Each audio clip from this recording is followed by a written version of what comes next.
In today's video, I'm going to teach you how to add custom CSS, HTML, and JS on Squarespace. We'll move through three parts: adding custom CSS for styling, adding JavaScript for functionality, and placing HTML on a specific page. Start by opening your Squarespace site dashboard. From the main navigation, go into your website area and open your Pages panel.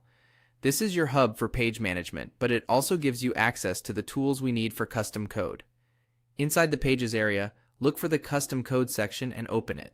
From here, choose Custom CSS.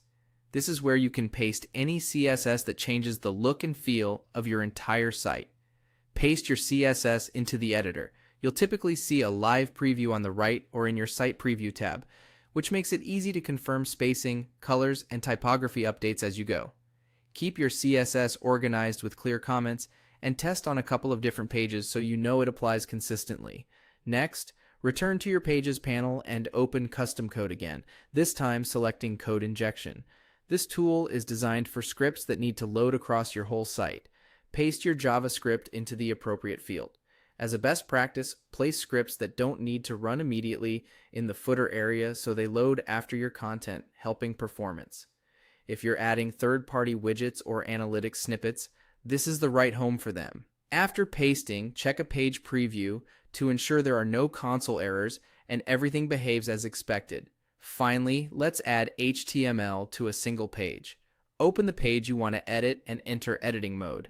In the section where you want the content to appear, add a new block. Search for the code block and select it. Then open the code editor for that block and paste your HTML. This is perfect for custom embeds, forms, or small components that don't belong site-wide. If your HTML relies on CSS or JavaScript, make sure those styles and scripts are already handled either in your custom CSS or via code injection, so the block renders correctly.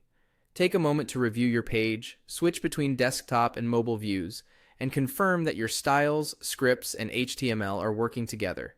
Keep backups of your snippets and introduce changes gradually so it's easy to troubleshoot. That's it. Your custom CSS, JS, and HTML are now integrated in the right places on your Squarespace site.